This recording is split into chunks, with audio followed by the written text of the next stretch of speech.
जय श्री माता जी।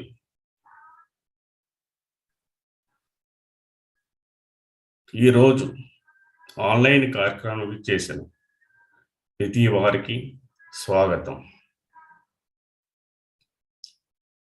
ముందుగా మనం శ్రీమాతాజీ గారికి హృదయపూర్వకంగా నమస్కరిస్తూ, శ్రీమాతాజీ మా అందరికీ పరిపూర్ణమైన చైతన్య తరంగాలతో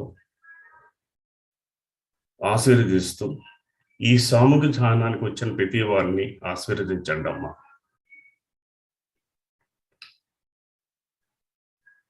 ఈ పరమ చైతన్య తరంగములు చుట్టుపక్కల ప్రతి వారికి వ్యాపిస్తూ అందరినీ సహజలో తీసుకురండి అమ్మా.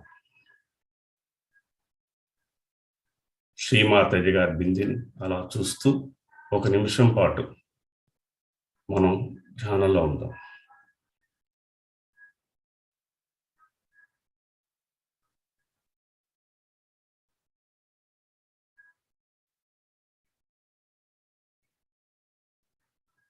నెమ్మదిగా ఒక నిమిషం కళ్ళు మూసుకొని ధ్యానంలో ఉందాం.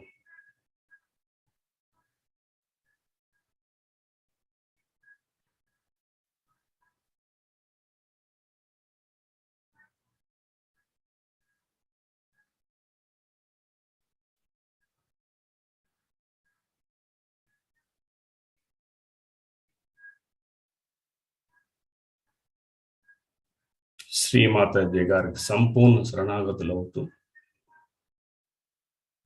మనలో ఉన్న కుండలను ఉద్ధారపరుచుకుంటూ బంధం తీసుకుందాం.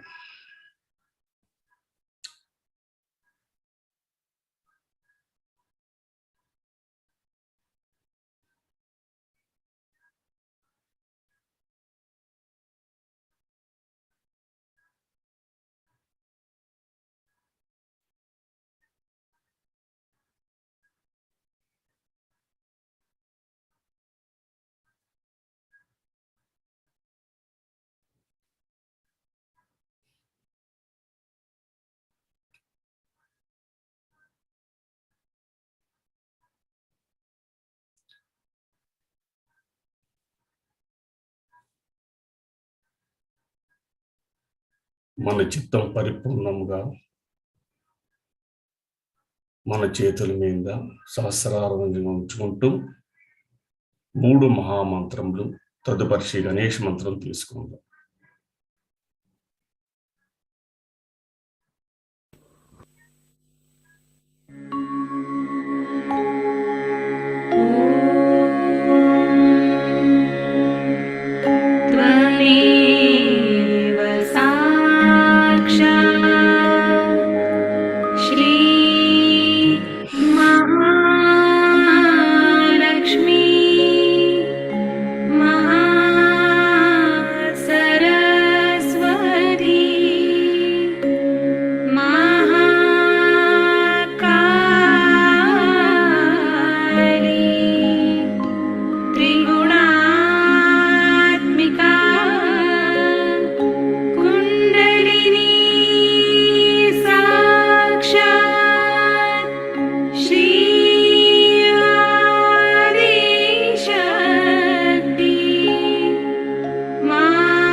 निर्मला देव्यै नमो नमः।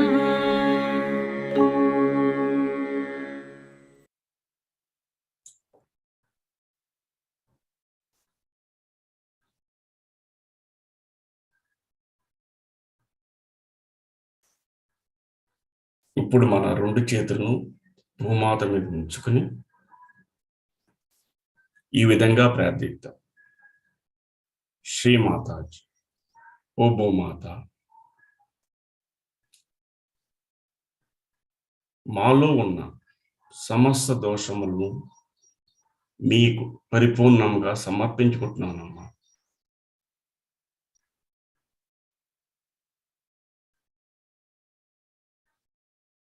అమ్మా, మాకు పరమ పవిత్రమైన ఆత్మజ్ఞానమునకు అడ్డుకుంటున్న సమస్త దోషము తొలగించి మాకు పరమ పవిత్రమైన ఆత్మజ్ఞానమును ప్రసాదించండి అమ్మా.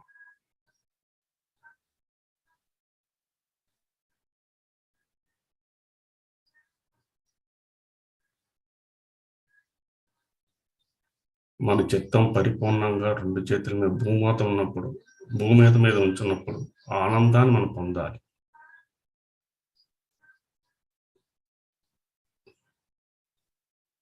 అమ్మా భూమాత, మాలో ఉన్న సమస్త విమర్శన గుణములను కానీ చెడు గుణములు ఇతరత్ర అన్నిటినీ మీకు సమర్పించుకుంటున్నామమ్మా.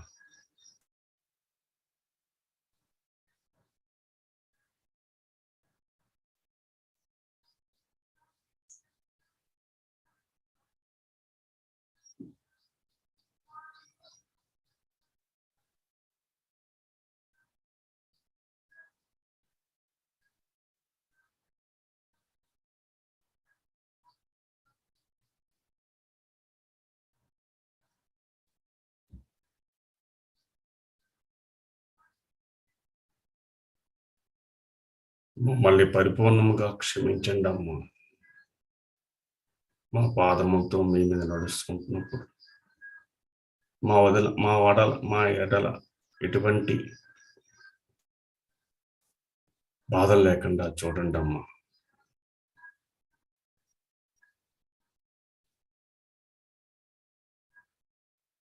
మన కూడి చేతిని అలా ఉంచుకుంటూ ఎడమ చేతిని శ్రీమాతాజీ వరకు పెట్టుకుని ఈ విధంగా ప్రార్థిద్దాం. శ్రీమాతాజీ, దయతో మా ఈడవ నాడిలో ఉన్న సమస్త దోషములను, బాధలను, గత జ్ఞాపకములను అన్నిటినీ భూతత్వంలో తొలగించండి అమ్మా.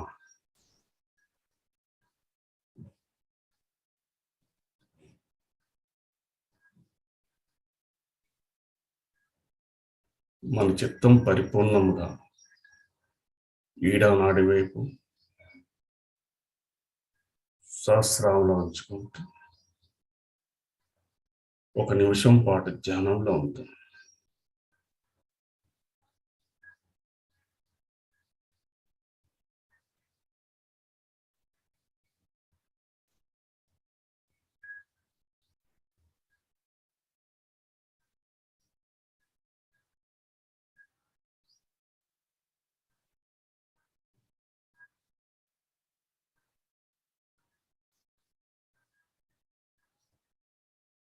మాకు పరిపూర్ణమైన ఇచ్ఛాశక్తిని ప్రసాదించండి అమ్మా. మా ఇచ్ఛాశక్తి మహాభక్తిగా మార్చండి అమ్మా. అనన్య భక్తిగా ఉంచండి అమ్మా.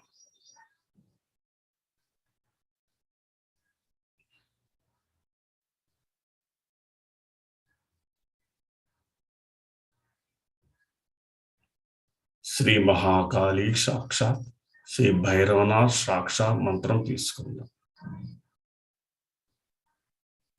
ఓం త్వమేవ సాక్షాత్ శ్రీ మహాకాళి సాక్షాత్, శ్రీ భైరవనాథ్ సాక్షాత్, శ్రీ ఆదిశక్తి మాతాజీ శ్రీ నిర్మలా దేవై నమో నమః.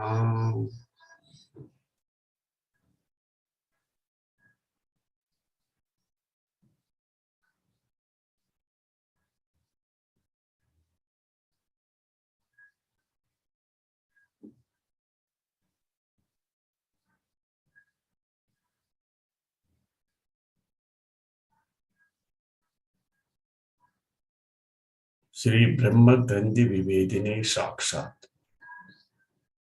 ఓం త్వమేవ సాక్షాత్ శ్రీ బ్రహ్మ గ్రంథి వివేదిని సాక్షాత్ శ్రీ ఆదిశక్తి మాతాజీ శ్రీ నిర్మలా దేవై నమో నమః.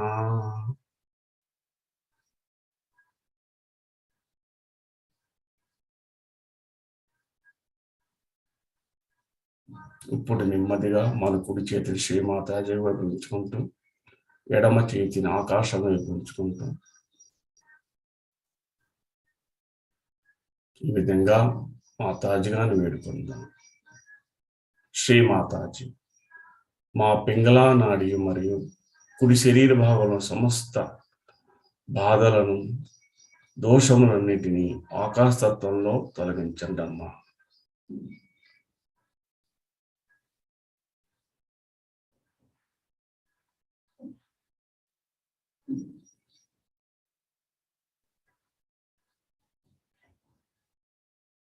మాలో అధిక ఆలోచనలను ఉత్పత్తమవుతున్న అధిక వేడిని కూడా ఆకాశతత్వంలో తొలగించండి అమ్మా.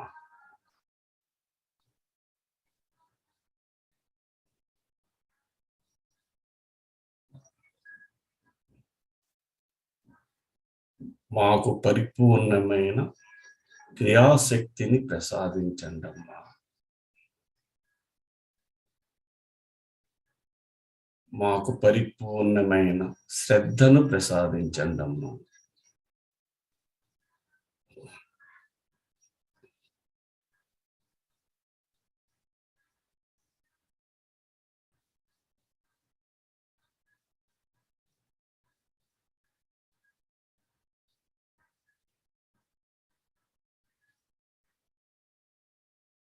శ్రీ మహాసరస్వతి సాక్షాత్ శ్రీ హనుమాన్ సాక్షాత్ మంత్రం తీసుకుందాం.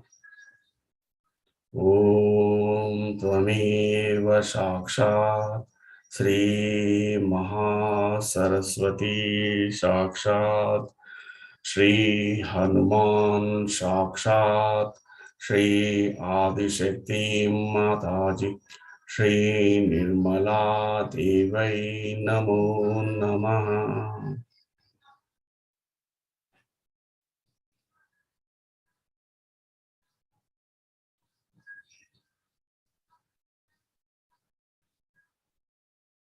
శ్రీ విష్ణు గంతి విభేదిని సాక్షాత్. ఓం త్వమేవ సాక్షాత్ శ్రీ విష్ణు గ్రంథి విభేదిని సాక్షాత్ శ్రీ ఆదిశక్తి మాతాజీ శ్రీ నిర్మలా దేవ్యై నమో నమః.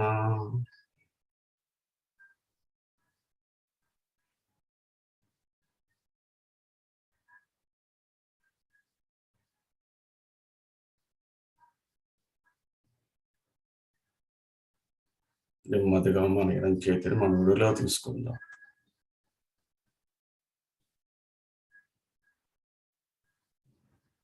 శ్రీ మాతాజీ, మాకు పరిపూర్ణమైన సమతుల్య స్థితిని ప్రసాదించండి అమ్మా. ఈడానాడి పింగళా నాడిల మధ్యన తమ సమతుల్య స్థితిని ప్రసాదిస్తూ శ్రీ మహాలక్ష్మి తత్వాన్ని మేలుకుంటూ మాకు పరిపూర్ణమైన సుష్మనాడి తత్వాన్ని ప్రసాదించండి అమ్మా. మమ్మల్ని వర్తమాన కాలంలోనే ఉంచండి అమ్మా.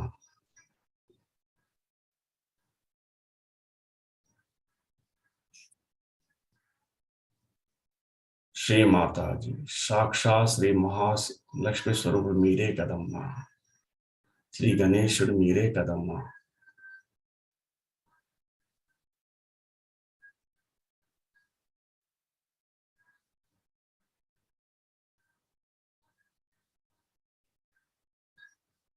ఇప్పుడు మనం నెమ్మదిగా శ్రీ మహాలక్ష్మి సాక్షాత్, శ్రీ గణేష్ సాక్షాత్ మంత్రం తీసుకుందాం. మన చిత్తం పరిపూర్ణముగా మూలాధార చక్రం నుంచి సహస్రార ఉంచుకుంటూ ఈ మంత్రం తీసుకుందాం. త్వమేవ సాక్షాత్ శ్రీ మహాలక్ష్మీ సాక్షాత్ శ్రీ గణేశ సాక్షాత్ శ్రీ ఆదిశక్తి మాతాజీ శ్రీ నిర్మలా దేవై నమో నమః.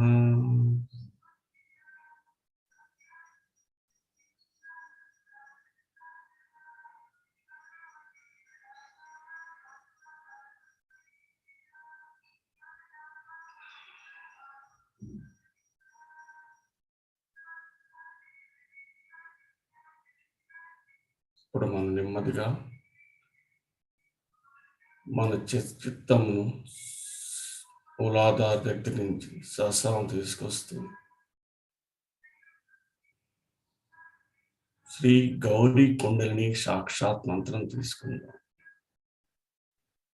ఓం త్వమేవ సాక్షాత్ శ్రీ గౌరీ కుండలిని సాక్షాత్ శ్రీ ఆదిశక్తి మాతాజీ శ్రీ నిర్మలా దేవై నమో నమః.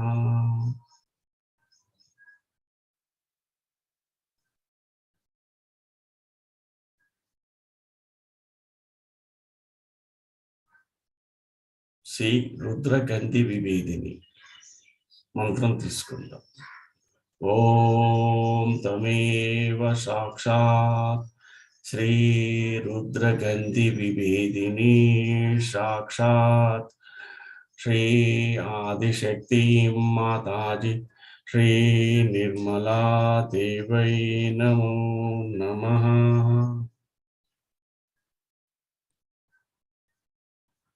నెమ్మదిగా మన చిత్తం సహస్రారం ఎంచుకుంటూ మన చేతులను ఎంచుకుంటూ ఈ చల్లని చైతన్య తరంగాలను మనం అనుభూతి చెందుదాం.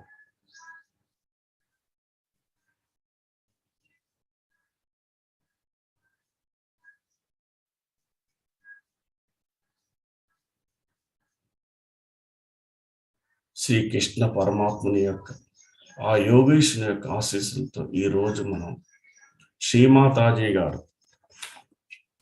28 ఆగస్ట్ 1983లో జెనీవాలో చెప్పిన ఈ ప్రసంగాన్ని మనం విందాం.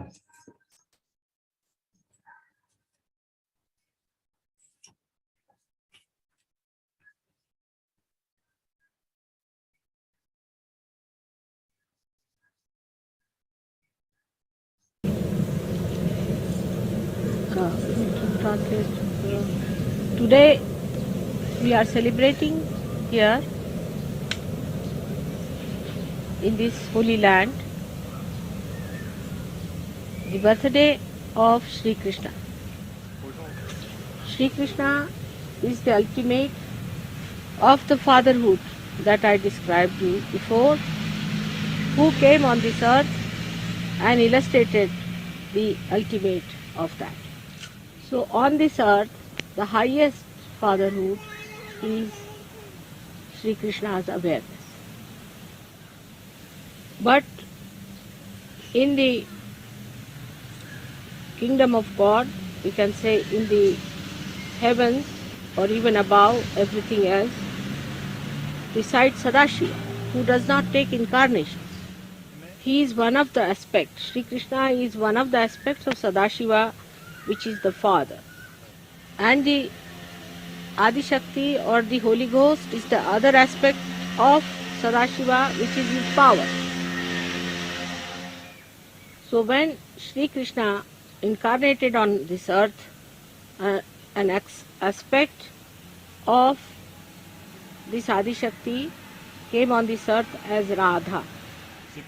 She is the same who came as the mother of Christ. And she gave the name of Christ as the surname of Shri Krishna, as if it's Shri Krishna's name, Krishna, from Krishna. It's called as Krisht, a Krisht in Indian languages. Krisht. And I have told you before why he was called as Jesu or Yeshu. So today we are going to see to the two aspects of Shri Krishna, which were the manifestation of his divine birth. In Rama's life, they showed a man, a Purushottama, the best of the father in worldly affairs. And in Shri Krishna's life, they showed him the highest fatherhood as in Yogeshwara or in divine world. So the first aspect of Krishna we have to understand is the Yogeshwara, and the second aspect of him as the Virata. Yogeshwara means the Lord of the Yoga, or the power of Yoga.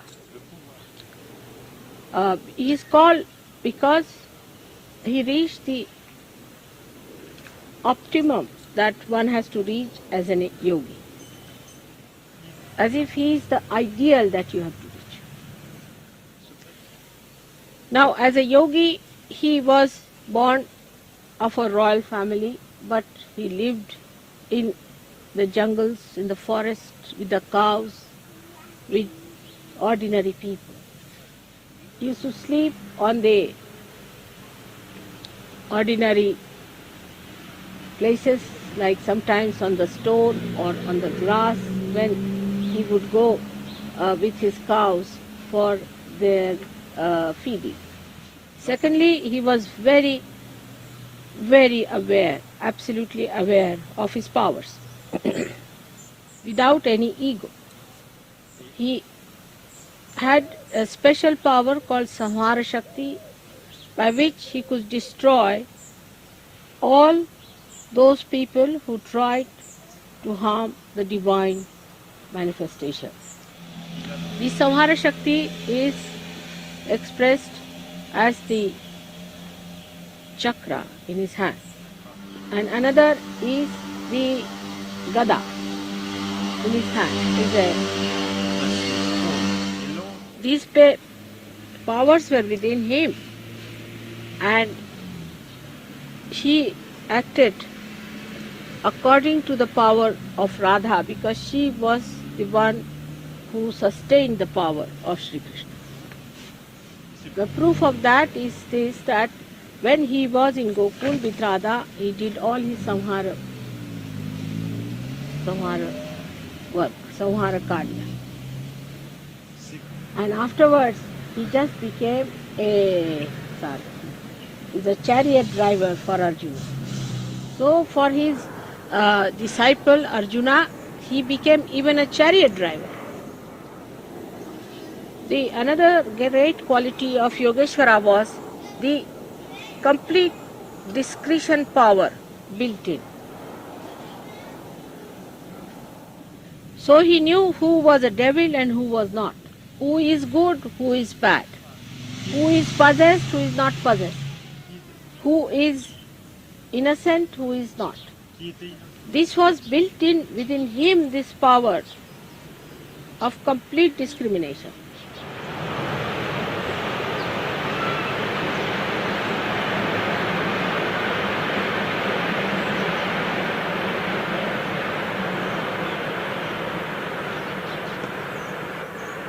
And he had a capacity more expressing his witnesshood as a sakshi. He had a capacity, he was a sakshi himself.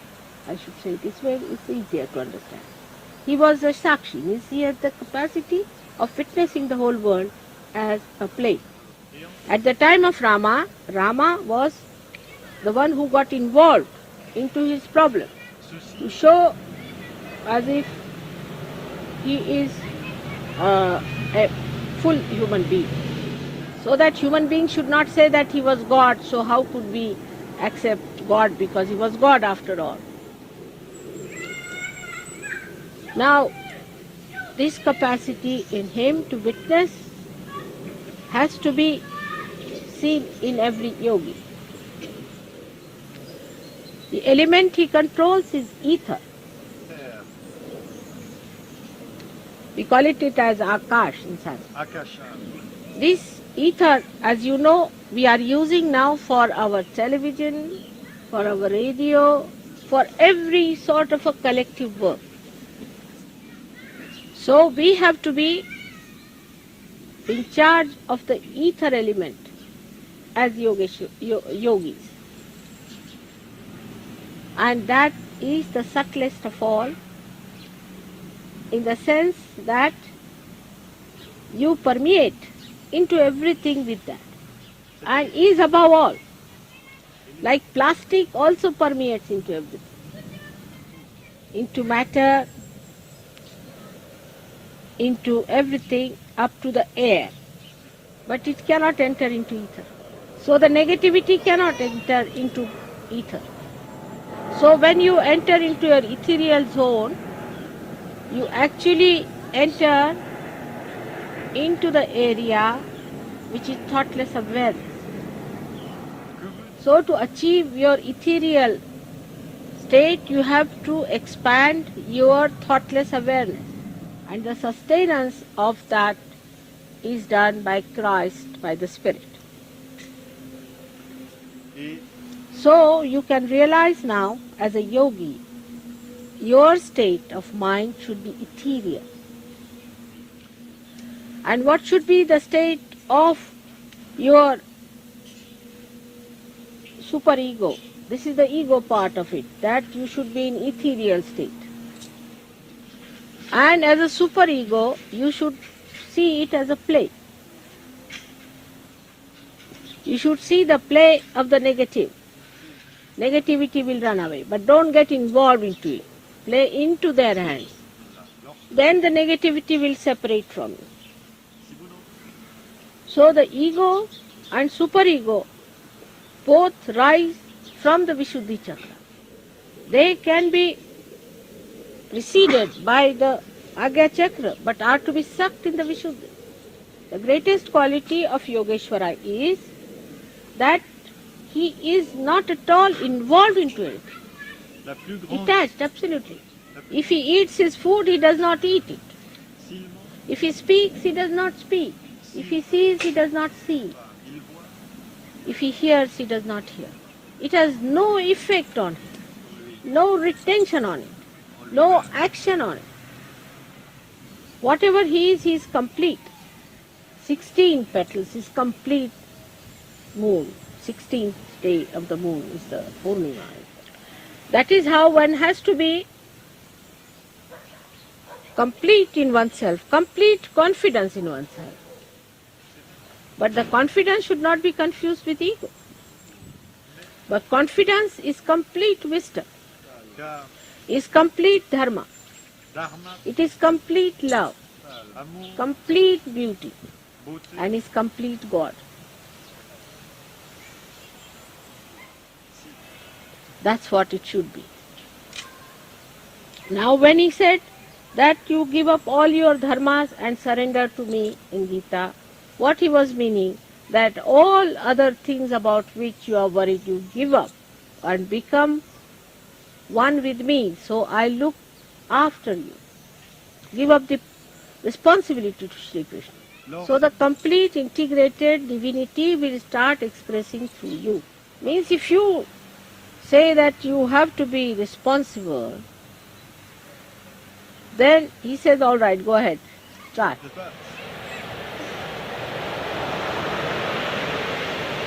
But if you say that you are responsible, I am just an institution or an instrument in your hand,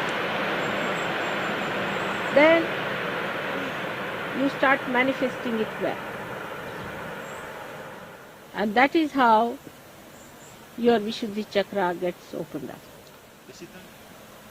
This is some part of the Yogeshwara I have spoken to you. But as he is the brain within us, he becomes the brain within us. We have to know all the qualities of a divine brain are with him. So whatever we do with our brain, like intrigue, thieving,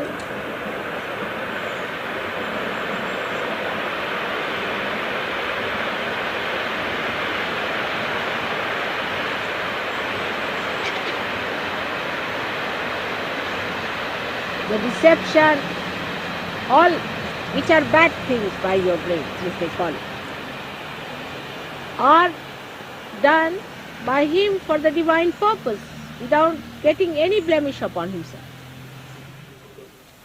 And the other side of it, whatever we do, so-called positive, like politics, like diplomacy, like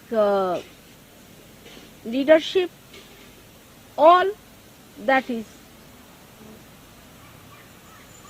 his own doing, like even the thinking of the future and all that he does for us. Planning, thinking, all those things. Et dans l'état, Administration, dans, as a play. en tant, Everything is done as a play. en tant Because he is the master. As we call as a sutradhara, the one who does the prologue in a drama, the one who plays with the strings, with the pantomimes. Now the other thing that we have to understand, Sri Krishna at this stage of Sahaja Yoga, that it is the Virata Shakti that is manifesting at this time, and not the Sri Krishna Shakti which was at his time. And the power that is working here is no more that of Radha or of Mary, but of Viratangana. That's why the knowledge of Sahajogis is much wider than the knowledge of all the saints of ages, et, but is not deeper than that. mais If you can deepen your knowledge, this wider knowledge will have proper roots within you. So the brain are the roots. Here are the roots of the whole tree of life. Actually, Kundalini comes up and waters the brain first, so that the whole tree of life is drenched in the divine bliss la Kundalini, and divine knowledge. lorsque So this Virata Shakti that we have to work out gives us the sense of collective consciousness first. First we understand it through our brain power. But the whole brain power is to be guided by the heart, is to be watered. But in Sanskrit is a very beautiful word, sinchana, il faut l'asperger like dewdrops, de gouttes. sprayed with the love of God. So the integration of this brain has to take with heart and with your liver. Then only the Virata Shakti takes another form. The weapons of killing become the weapons of forgiveness. Every sort of destructive power is used for the construction, as if it is tricked. Like now, I told them a trick, how to trick these gurus. The power that they have can be tricked against them, as he said that their teeth must be put into their necks, into their throats. Comme si, Instead of taking out their teeth, better put them back into their own throats. And if you can do that, then there is no problem as far as their effect on us is concerned, because we are more powerful and more tricky. Because the Virata Shakti has now taken that form. Like the tree, when it grows upward. But when it is laden with fruit, it comes down. First it is attractive by its flowers, by its timber, by its all other parts of its body. And people try to destroy it for it. But when the fruits appear, They want to preserve it. And the tree bends down. Its humility is very valuable. So you are the fruits. Vous êtes, That Viratangana Shakti, you are the fruits. Because you are so valuable that those people who wanted to ruin or to destroy the divine power from this earth will start thinking that they have to gain something out of these fruits. par So today the Virata Shakti has given you a great value. Because people see that by having one Sahajogi with them, it is so precious. Say one ordinary man gets his realization, then he develops his value. In that, his own value, he can be respected, loved, and given the highest if he is a proper Sahajogi. So you should understand today that Virata Shakti is, we are going to worship that Virata Shakti which has given fruits. As a result of that, all these different churches and fanaticism and atheism and communism and all that ism, all these will neutralize because they will see their benefit in it. But you have to become that. That is the biggest thing one has to know, is to bend down towards the Mother Earth, to be humble. Absolutely the humility inside out is really going to give you the complete value of Sahajoga fruits.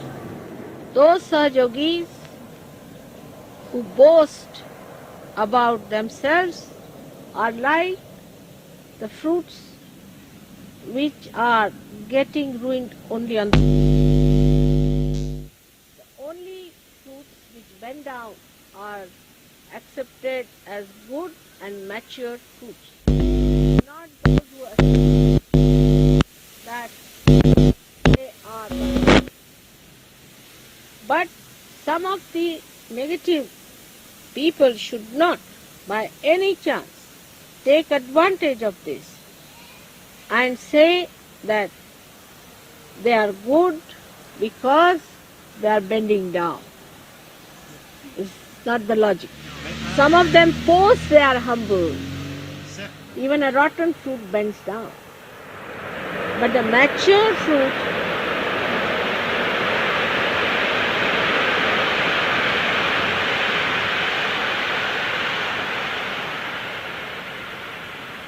shows its humility by its weight. That is the Guru Tattva, weight. So from the Viratangana power, we get the power of maturity up to the fruit, and then we become blessed by Guru Krishna. as Those who are still involved in getting to better sunshine or getting to better water supply or all these things are not yet matured because the fruit doesn't need anything anymore. It doesn't need anything from the Mother Earth nor from the elements. But it surrenders, it bends, it bows to the Mother Earth. So the Sahajogi who goes on asking questions to mothers, bringing personal problems, stupid ideas, negativity, all those people are still not yet the fruits. But the matured people are those who surrender, who bow to the Mother Earth.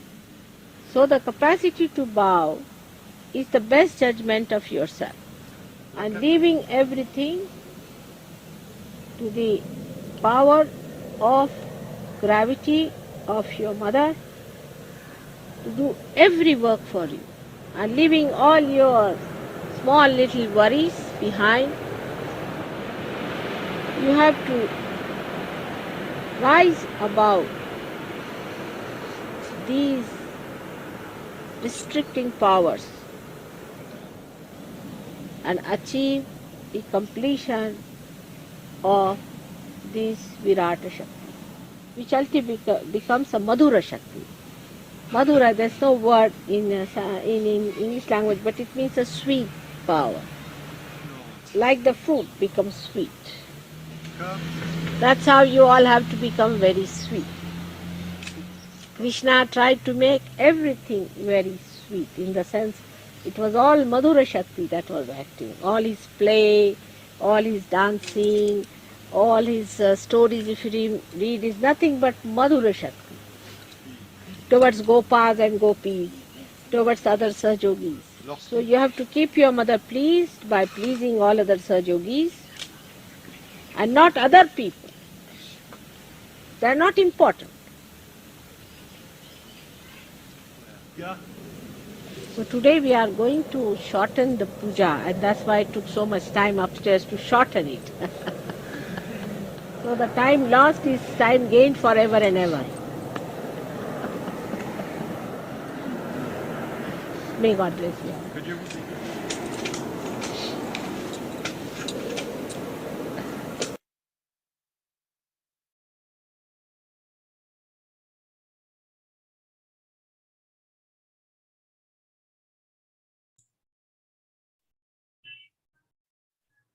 మనమందరూ కొద్దిసేపు నిశ్శబ్ద జ్ఞానంలో ఉంది.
జై శ్రీ మాతాజీ. శ్రీమాతాజీ గారి ఇచ్చిన ఈ సందేశంలో మన ఈరోజు తెలుగులో కొన్ని ముఖ్య సారాంశమే తెలుసుకుందాం. శ్రీకృష్ణ పూజ 28 ఆగస్ట్ 1993లో శ్రీమాతాజీగా జెనీవా నుంచి మాట్లాడారు. ఇందులో యోగేశ్వరుని యొక్క మహాశక్తి ఎలా ఉంటుందో చూపిస్తూ చాలా అద్భుతంగా వర్ణించారు శ్రీమాతాజీ గారు. ఈ మాతాజీ గారు ఇచ్చిన ప్రతి విషయాన్ని మనం మననం చేసుకుంటూ ఈ తెలుగు అనువాదాన్ని విందాం. ఈనాడు మనం ఈ పవిత్రమైన ప్రదేశంలో శ్రీకృష్ణ జన్మదిన వేడుకలు జరుపుకుంటున్నాం. శ్రీకృష్ణుడు పృథుతత్వము చరమ రూపమని నేను ఇంతవరకు ముందే వివరించి ఉన్నాను. ఆయన ఈ ఆవనిపై అవతరించి దాన్ని అభివ్యక్తీకరించాడు. శ్రీకృష్ణుని చేతనయే ఈ భూమిపై అత్యున్నతమైన పృథుతత్వం. భగవంతుని సామ్రాజ్యంలో అన్నిటికీ పైభాగాన శ్రీ సదాశివుడు ఉంటాడు. ఈ పృథ్వీపై ఆయన అవతారం తీసుకోడు. శ్రీకృష్ణుడు పరమ తండ్రి అయిన శ్రీ సదాశివుని యొక్క అంశ. శ్రీ ఆదిశక్తి లేక పరిశుద్ధాత్మ శ్రీ సదాశివునికే శక్తి అయినటువంటి మరొక అంశ. అందుచేతనే ఆయన ఈ భూమిపై అవతరించాడు. ఈ ఆదిశక్తి యొక్క అంశ ఈ భూమిపై రాధగా అవతరించింది. ఆమెయే యేసు క్రీస్తు యొక్క కన్న తల్లిగా తన అవతారం తీసుకుంది. ఈనాడు మనం శ్రీకృష్ణుని దైవావతారం యొక్క అభివర్తీకరణకు సంబంధించిన 2 అంశాలు పరిశీలించబోతున్నాం. శ్రీరాముని జీవితంలో ఆయనలో ఒక పురుషోత్తముడైన పురుషుని ప్రాపంచిక విషయాల్లో అత్యున్నతమైన తండ్రిని చూపించడం జరిగింది.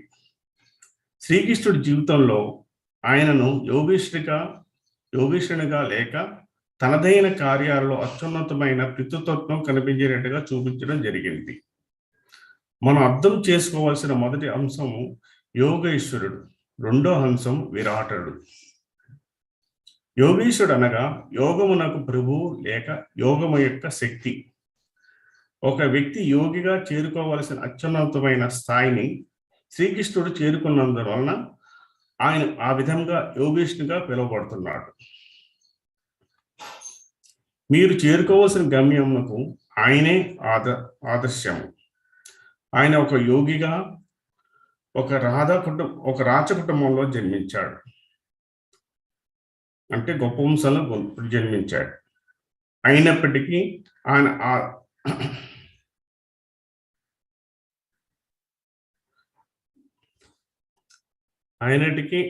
ఆదర్శం.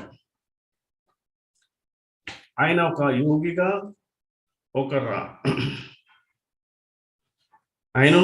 అయినప్పటికీ ఆయన కీకారణ్యములో చిట్టడుగుల్లో మామూలుగా ఉన్నాడు. మనుషులతో కలిసి గోవులను మేపుతూ జీవించాడు.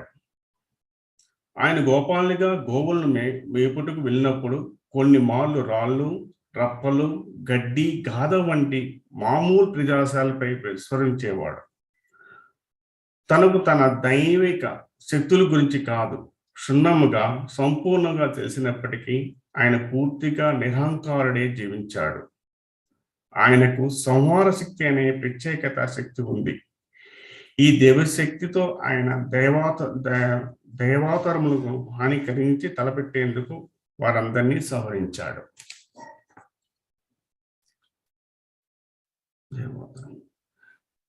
ఈ సంహార శక్తి ఆయన చేతిలోను సుదర్శన చక్రంగా వ్యక్తమవుతుంది.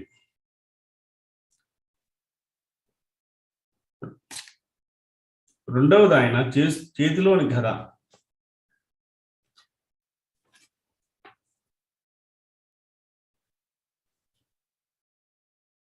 ఈ 2 శక్తులు ఆయనలోనే ఉన్నాయి. ఆయన రాధ యొక్క శక్తిని అనుసరించి నడుచుకునేవాడు. ఎందుచేతనంటే ఆమె శ్రీకృష్ణుని యొక్క శక్తిని తనలో నిలుపుకొని ఉన్నది.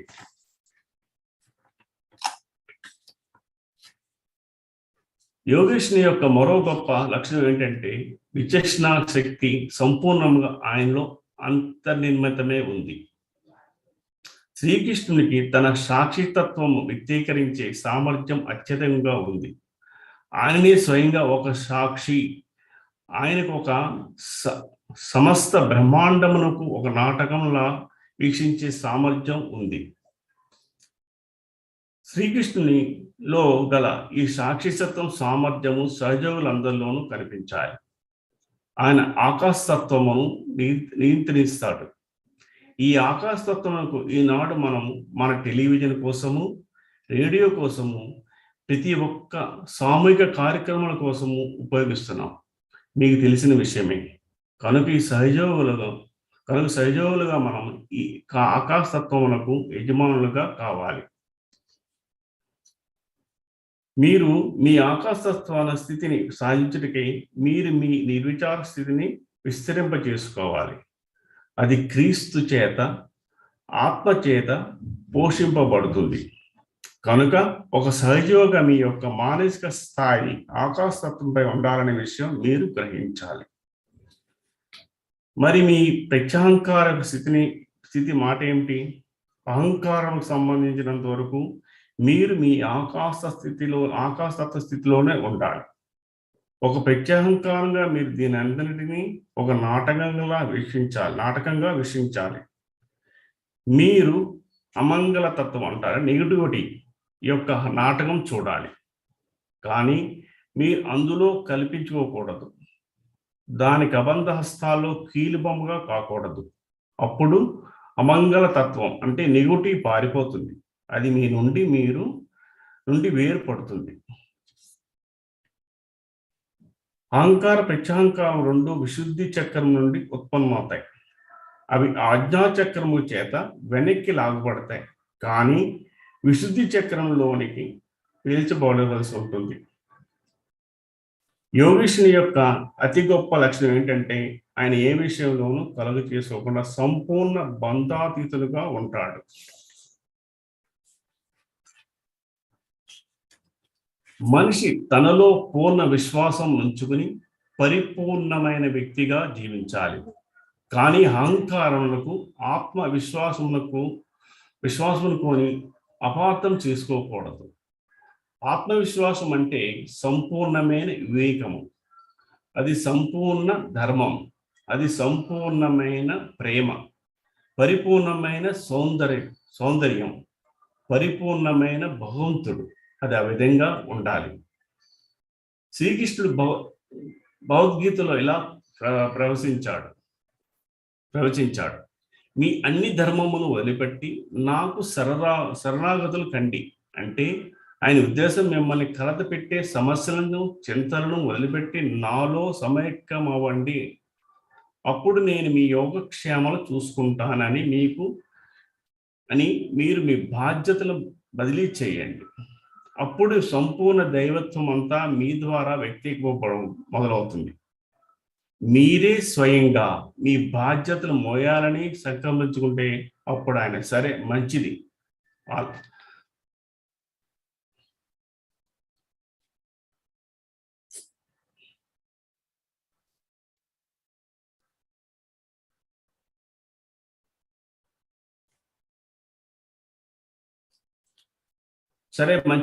అలాగే ముందుకు సాగండి, ప్రయత్నించిన చూడండి అని అంటాడు.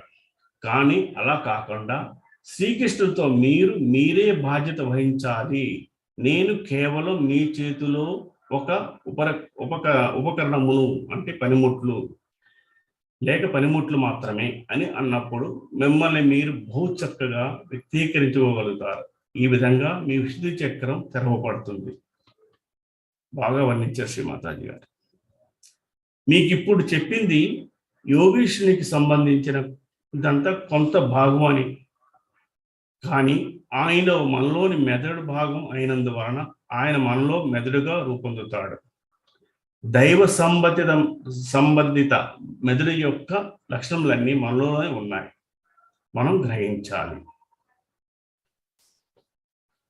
సహజీవుల యొక్క ప్రస్తుత తరుణంలో శ్రీకృష్ణుని గురించి మరో విషయం మనం ఇప్పుడు తెలుసుకోవాలి. ఇప్పుడు వ్యక్తీకరింపబడుతున్నది విరాట శక్తే కానీ ఆయన కాలం నాటి శ్రీకృష్ణుని శక్తి కాదు. ఇప్పుడు ఇక్కడ పనిచేస్తుంది విరాటాంగన శక్తే కానీ ఆనాటి రాజశక్తి కానీ మేరీమాత శక్తి కానీ కాదు. అందుచేతనే సహజీవుల యొక్క జ్ఞానము అనేక యుగాల నుండి వస్తున్న సాధు సంతుల యొక్క ధ్యానం కంటే ఎక్కువ విశాలవంతమైనది. కానీ అది సాధు సంతుల జ్ఞానం కాదు, కంటే లోతైనది కాదు. మీ యొక్క ధ్యానం ఇంకా లోతైనది చేసుకోగలిగితే ఈ విశాలవంతమైన జ్ఞానం మీలో బలమైన పునాదులుగా అంటే వేర్లను ఏర్పరచుకుంటుంది. కావున మెదడు భాగంలో వేర్లు ఉన్నాయి. ఇక్కడ జీవన వృక్షం యొక్క మొత్తం వేర్లు ఉన్నాయి. మీ కుండలని పైభాగానికి ప్రయాణించి మొదట మెదడు భాగము తడుపుతుంది. ఆ విధముగా జీవన వ్యక్తం యావత్తు దివ్యమైన ఆనందంలోనూ దివ్యమైన ధ్యానంలో నడుస్తుంది. ఈ విరాట శక్తి మొదట మనమే స్వామిక చేత ధ్యానం ఇస్తుంది. అజ్ఞానమునకు మొదట మనం మెదడు యొక్క శక్తి ద్వారా తెలుసుకుంటాం. కానీ మెదడు యొక్క శక్తి యావత్ ఉదయం చేత మార్గం చూపబడుతుంది, పోషింపబడుతుంది. సంస్కృతిలో దీన్ని సించన్ అంటే సేద్యం అంటారట, అంటే నీరు అనే అందమైన నామం ఉంది. హిమబిందువులు వెదజల్లబడినప్పుడు భగవంతుని ప్రేమ తడుపబడుతుంది. అందుచేతనే మీ హృదయంలోను కాలేయంలోను మీ మెదడు యొక్క అనుసంధానం జరగాల్సి ఉంటుంది. అప్పుడు మాత్రమే విరాట శక్తి మరో రూపం దాల్చుతుంది. సంహారక ఆయుధాన్ని క్షమాయుధాలుగా మారుతాయి. చమత్కరింపబడిందా అన్నట్టుగా ప్రతి వినాశకార శక్తి నిర్మాత్మక కార్యక్రమాలకు ఉపయోగపడుతుంది. మీరు విరాటాంగ శక్తి యొక్క ఫలములు మీరెంతో విలువైన వారైనందున ఈ పృథ్వీ నుండి దైవశక్తిని నిర్మూలించుకునే వారందరూ ఈ ఫలము నుండి ఎంతో కొంత లబ్ధిని పొందాలంటూ యోచించడం ప్రారంభిస్తారు. ఇప్పుడు ఈ విరాట శక్తి మీ విలువలను ఎంతగానో పెంచింది. ప్రజలు ఒక సహయోగి తమతో ఉండడం గొప్ప అదృష్టంగా భావిస్తారు. ఒక మామూలు వ్యక్తి ఆత్మ సాక్షాత్కారం పొందాలనుకోవడం, అప్పుడు అతని యొక్క విలువ పెరుగుతుంది. అందువలన అతడు గౌరవింపబడవచ్చు. అతడు సరియైన సహయోగి అయితే అత్యున్నతముగా మర్యాదను అందుకుంటాడు. ఈ రోజున మీరు విరాట శక్తి అంటే ఏమిటో అర్థం చేసుకోవాలి. ఫలము ప్రసాదించిన ఈ విరాట శక్తిని మనం పూజింపబోతున్నాం.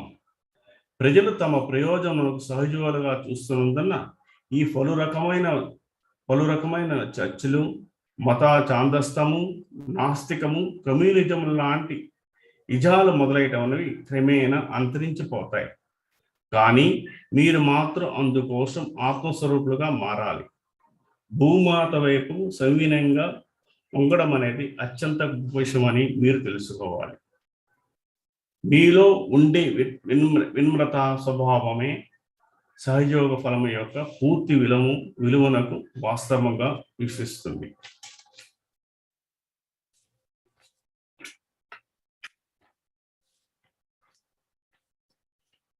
పండుగ మార్పు చెందినంత వరకు విరాటాంగ శక్తి నుండి అవసరమైన శక్తిని మీరు పొందుతారు.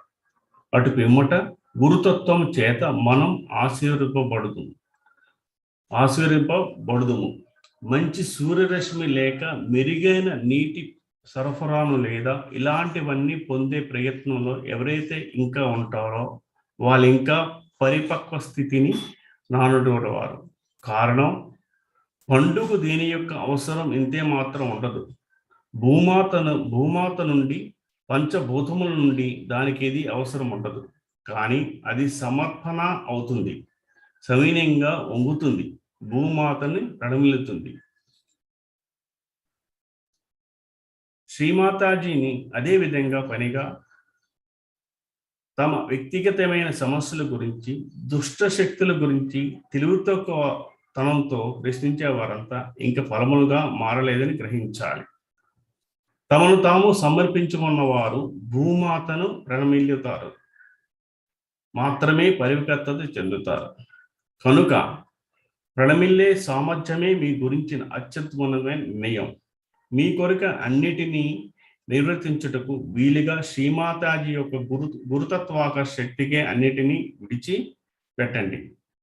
అంతేగాని మీ అల్పమైన ఆందోళనను విడిచిపెడుతూ మిమ్మల్ని పెడదోవ పట్టించే వ్యతిరేక శక్తులను అతీతంగా ఎదగడం ద్వారా చివరకు మధుర శక్తిగా మార్పు చెందే సంపూర్ణ విరాట శక్తి మీలో సాధించుకోవాలి.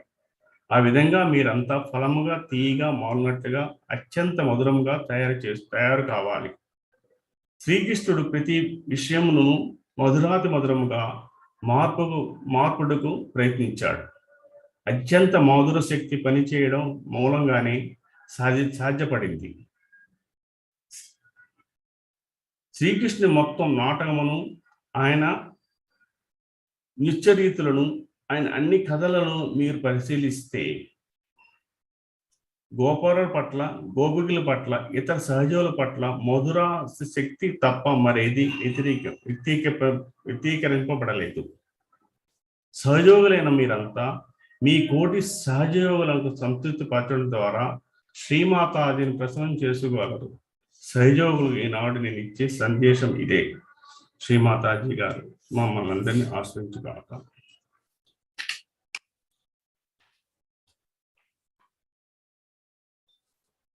ఒక 2 నిమిషాలు ధ్యానంలో ఉందాం.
జై శ్రీ మాతాజీ. శ్రీ మాతాజీ గారు మనకిచ్చిన ఈరోజు నిర్మల విద్య పరిపూర్ణమైనది. ఒక యోగేశ్వరుని యొక్క తత్వాన్ని మనకి ప్రసాదించారు. మనం అందరూ ఆ విరాటాంగుని, ఆ యోగేశ్వరుని శక్తిని కావాలని వేడుకుంటూ సంపూర్ణంగా శ్రీమాతాజీ గారికి ఎప్పుడూ శరణాగతులే ఉండాలి. మనం శ్రీమాతాజీ ఈరోజు ఈ ధ్యాన కార్యక్రమాన్ని ఇచ్చేసిన ప్రతి వారిని ఆశీర్వదిస్తూ ఇంత మహాద్భుతమైన ఆన్లైన్ మెడిటేషన్ చేయించినందుకు ఆనందంగా ఉందమ్మా. మీకు పరిపూర్ణమైన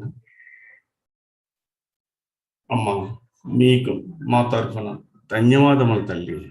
కోటి కోటి ప్రణామములు. ఈ మెడిటేషన్ టైంలో ఏదైనా తప్పు కానీ జరుగుంటే మమ్మల్ని అందరినీ క్షమించండి అమ్మా. మాలో అనువాద శక్తిని, తెలుగు అనువాద శక్తిని ఇంకా పెంపొందించండి అమ్మా. మాలో స్పష్టత, క్షుణ్ణంగా మాట్లాడే శక్తిని ప్రసాదించండి అమ్మా.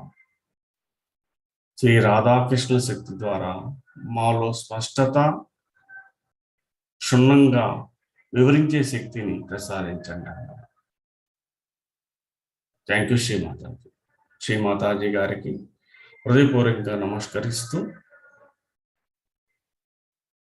మనలో ఉన్న కొండ ఉద్ధారపరచుకుని బంధం తీసుకుందాం. సాముఖ బంధం.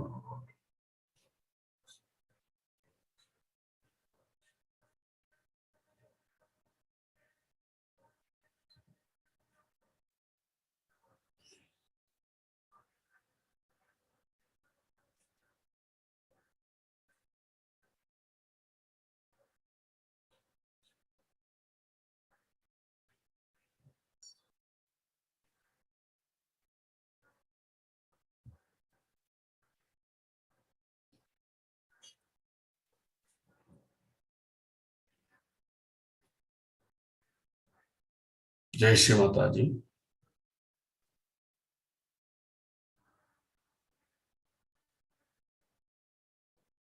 ఒక చిన్న విషయం, ఈరోజు మహబూబ్ నగర్లో మనకి కొత్తగా ఒక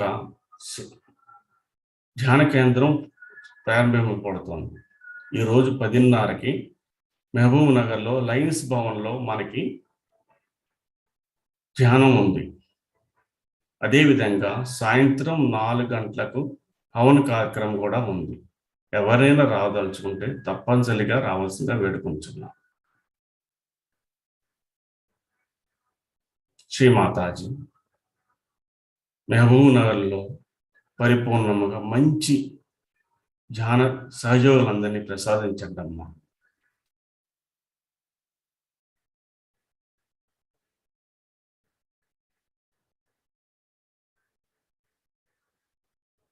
జై శ్రీ మాతాజీ. తదుపరి రేపు మనం ఉదయం 5:30కి ఆన్లైన్లో కలుద్దాం. జై శ్రీ మాతాజీ.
Thank you.